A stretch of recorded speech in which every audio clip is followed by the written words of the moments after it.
Good evening, folks. It's Diamond with the Oppenheimer Ranch Project, bringing you a grand solar minimum update on Tuesday, April 3rd, 9:55 p.m. Mountain Time, 2018. You're looking at the snow threat to the northeast, nor'easter number 5, Saturday Night Live. Saturday night, snow threat for most of West Virginia, moving up into D.C., Philly area. These are very early models, but this is well into April. We're going to be watching it. National Weather Service weekend snowfall crushes 43-year record. Winter weather advisory heads up. This is Minnesota, where there's snowmobiling in the streets still. After Saturday's snow dump and more predicted to come Monday, and on, residents of the Brainerd Lakes area may be wondering if promises of a spring thaw are little more than an April Fool's joke. They're used to it up there, but will April make a run at the snowiest on record in Allentown, Pennsylvania? Winter may not be over yet. We just saw the models. Heads up, this is for you too, Erie. We're going to be watching all-time snowfall records broken in the coming days. Record cold ushers in April. The National Weather Service says the cold snap continues through Wednesday. This is in Illinois. Never has seen an April chill like this one. When the mercury dropped below zero early Monday morning, it broke records for low temperatures in Illinois for the month of April. Wintry mix hitting the southern Wisconsin area, 3 to 6 inches of snow here, more in the north. This is coming from NOAA. Let's check the Weather Ready Nation map. We're going to see freeze warnings in the south here for most of Oklahoma, northern Arkansas, southern Missouri. We have winter storm warnings and watches in northern Iowa, southern Minnesota. All of Wisconsin is under winter storm warnings and watches. This is going to be a central band of heavy snow moving up into northern Michigan here. And then there are winter storm watches and warnings for northern New England, including northern Maine and New Hampshire. Now, if we look down the Appalachians here, we have thunderstorm warnings and watches and tornado watches throughout the center of Kentucky. Southern Ohio, flash flood warnings and watches throughout central Ohio and western Pennsylvania.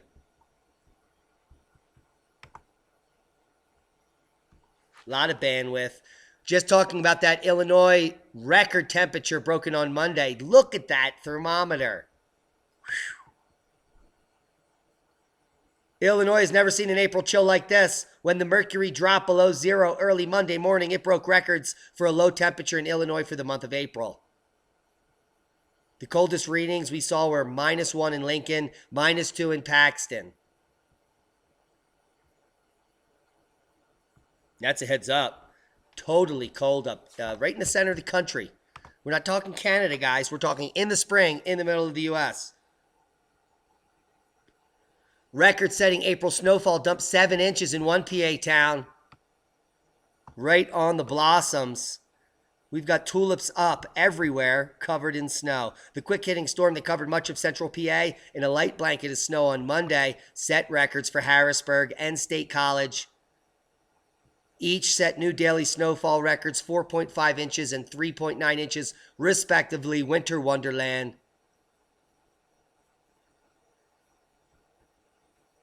These are breaking records back to 1911.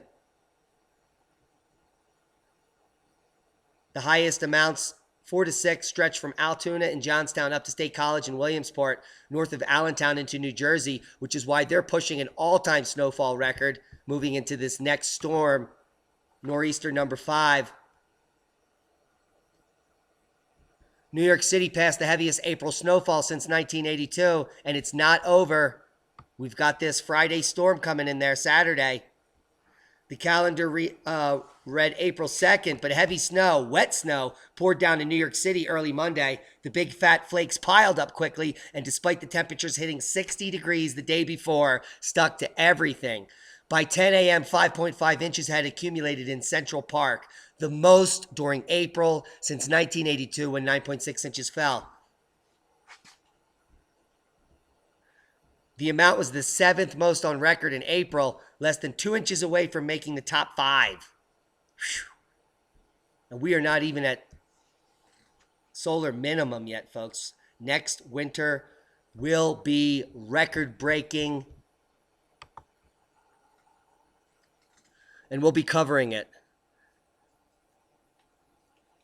Now, this doesn't often happen, but the Yankees' home opener against the Rays was postponed because of snow. And that's what it looked like with nobody there, except these two guys who are famous. Heads up, famous guys. Talking baseball, record-breaking snow is only the 5th since 1948 in Pittsburgh. Pirates opening day here. Postponed. Trees stand out in a blanket of snow Monday morning on Lake Forest Gardens along Chapel Road in Marion Township. For just the 5th time in the past 70 years, the Pirates fans found themselves facing a snowy home opener on Monday morning. 2.8 inches of snow fell, the highest amount of snowfall for an opening day dating back to 48. Oh, they didn't postpone it. According to the Times analyst of weather data, in total there were 4 inches of snow on the ground from the Easter storm.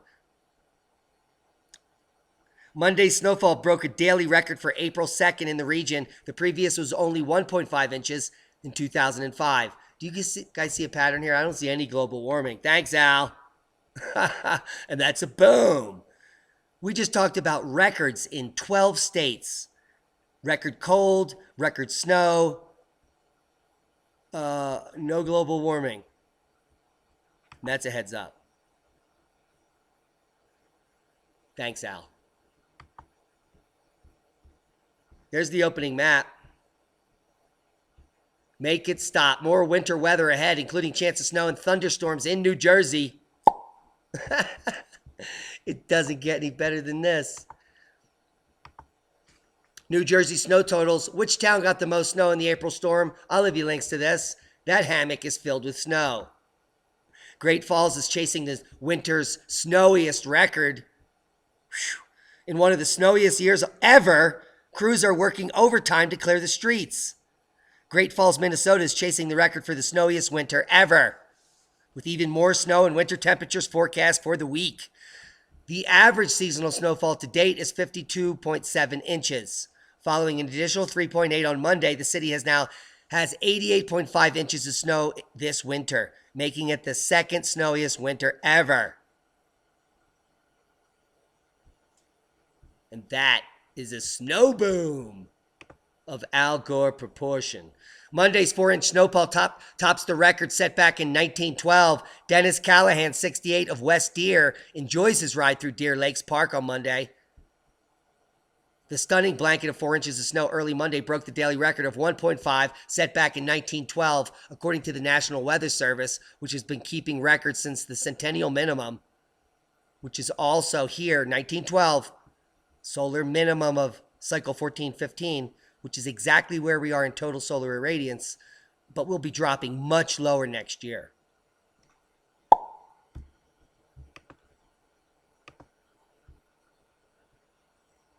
Much lower.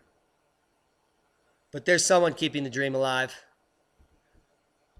And it's not us, but we're keeping the dream of truth alive here on this channel. Bozeman is on track to set records for the snowfall this season, snowiest season ever in Bozeman, Montana. The past winter season has been impressive for snowfall in Bozeman. Here is the record season in blue, all-time record. Here we are in this global warming peak year, the hottest year ever, tracking along with the snowiest year ever in Bozeman, neck and neck. My prediction is that Bozeman is going to break all-time records this year, and it's going to happen at the end of this week. And we'll keep you posted. Because it's not over yet, folks. Breaking news. Schweitzer Mountain breaks record for their snowiest season. As of Tuesday, Schweitzer had seen 416 inches of snow at their village, beating their previous season snowfall total a 412 in 1999. Heads up, Sandpoint, Idaho. You're buried too. Just like Montana, just like Wyoming, just like Minnesota. Thanks, Al. This is just the headlines today. April 3rd. April 3rd. Which has nothing to do with winter. Armenia farmers can't even afford hail grids. More crop losses in the future there. Drought in Argentina and Uruguay, the most expensive weather disaster of 2018, coming out of the watchers today. After severe lack of rainfall during the 2017-18, parts of Argentina and Uruguay are now suffering their worst droughts in decades. The most expensive weather-related disaster on the planet so far this year. This is also the most expensive disaster in the history of both Argentina and Uruguay.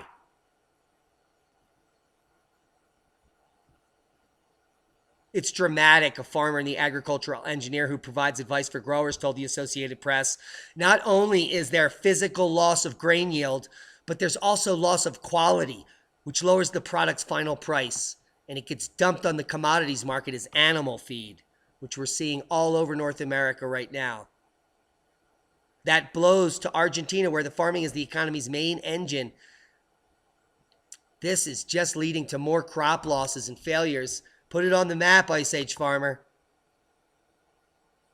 Look at the amount of seismic activity worldwide.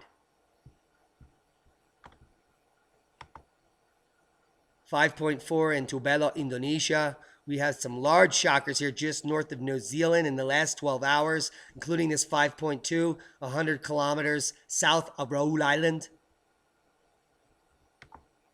4.1 back down here in Cabo. And some interesting 3.0 in Hawthorne, Nevada. 3.5 in Loa, Utah. Heads up, Hemp Lucid. Mid-ocean ridges, the earth is expanding. 5.2 in the mid-Atlantic. Over here, we have a 5.0 in the West Indian Ridge. So, let's keep watching. Eyes open. Be prepared. New eruption starts at Piton de la Fournaise in Reunion Island. This is off the east coast of Africa, Madagascar. We have some footage. Just some stills.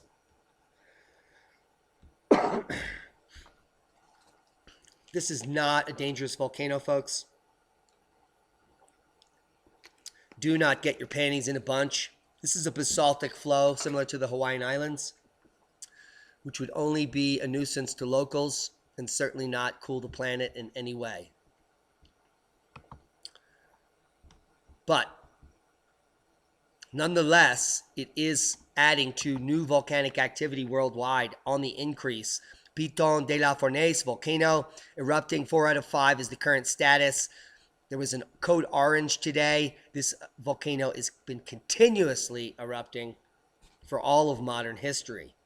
Nothing new here, except it's just another newly erupting volcano in these times.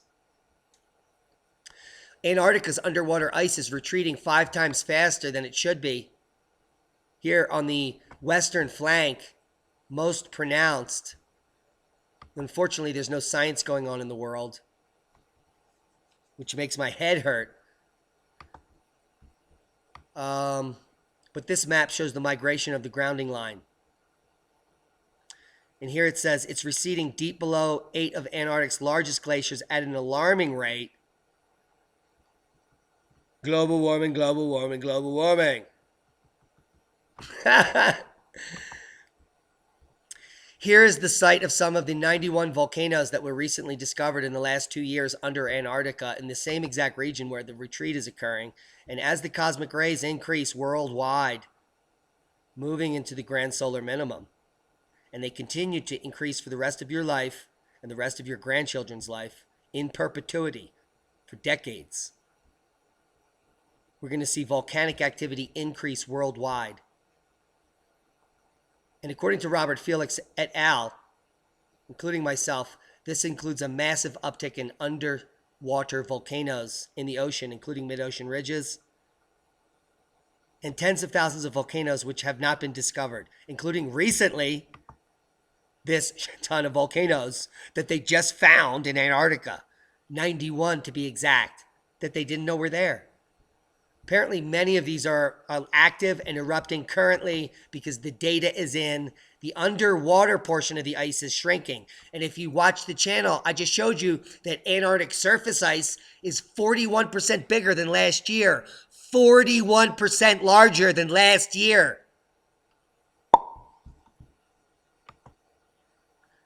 But the volcanoes are erupting underneath.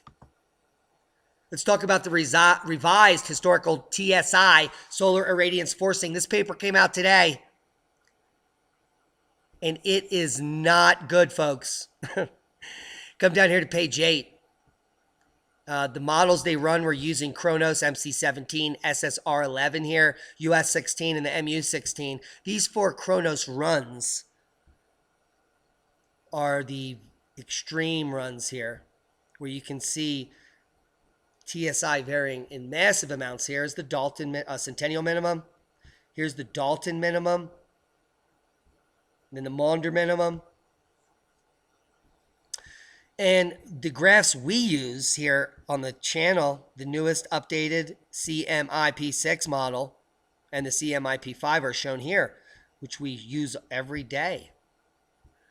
And those are these green and blue models here. But the new data coming out now suggests that they may have been off by a magnitude of 6 for the fluctuations in the global effect and the TSI specifically. And here is the new models. And if you then extrapolate into our predictions, it's looking like epic effects in the near future. The conclusions are simple right here.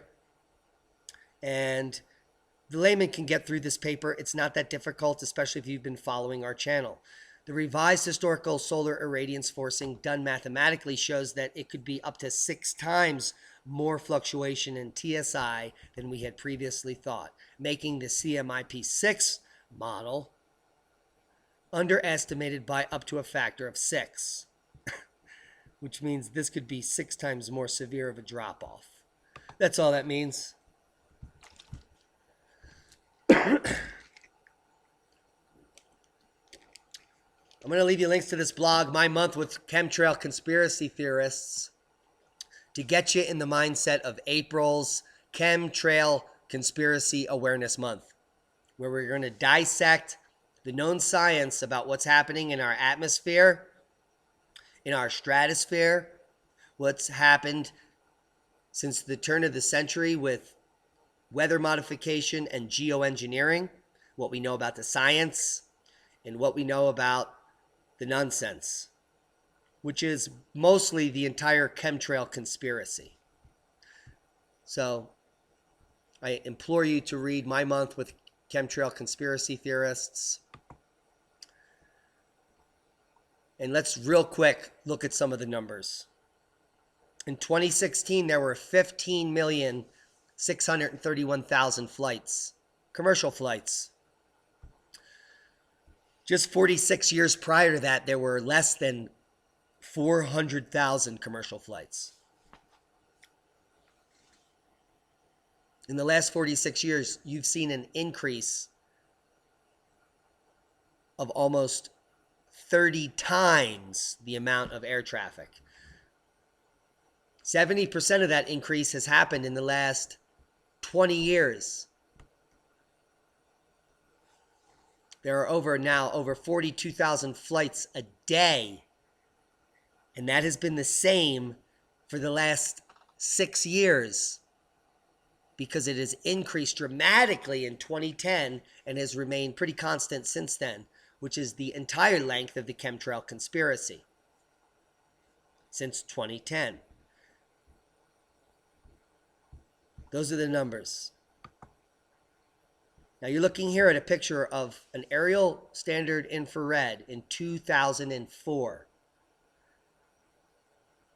This is cosmic increase had not increased. It just began increasing at the solar minimum of cycle 23 here. But we didn't really notice a major increase in cosmic rays until about 2006. But what they started noticing, if you enhance the photo, was that commercial flights were leaving clouds in the air that were remaining. And they started to worry.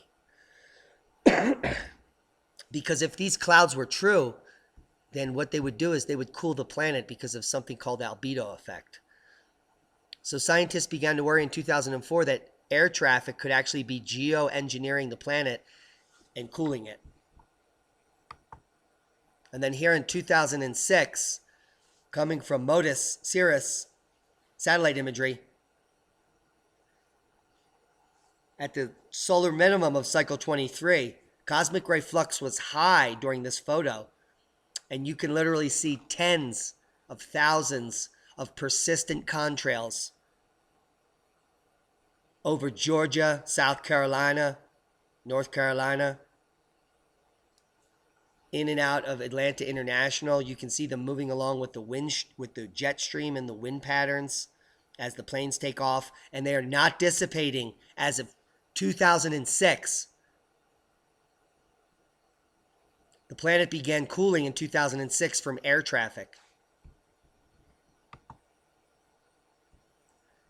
And here we have a shot in just 6 years later where the persistent contrails are markedly more persistent, creating extremely dense and long-lasting linear clouds that stay forever, reflecting sunlight back into space and increasing the rapid cooling on the planet, which began in 2012.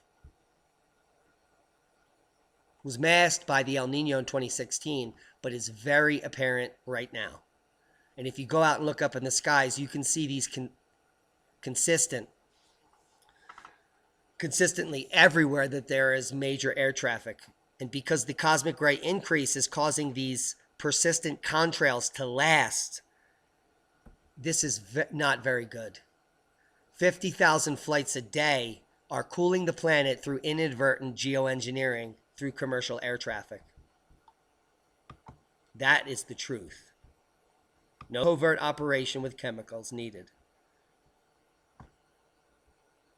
So join us tomorrow night on our first presentation on revolutionradiofreedomslips.com Studio A at the time slot where you live to hear the first edition of Chemtrail Conspiracy, Facts versus Fiction, featuring our guest, Tony Rango, and my partner in crime over here at the Oppenheimer Ranch, Leah Shaper, where the three of us will unravel through spirited, scientific conversation the truths about the geoengineering that we're doing to the planet accidentally. Be safe, everybody.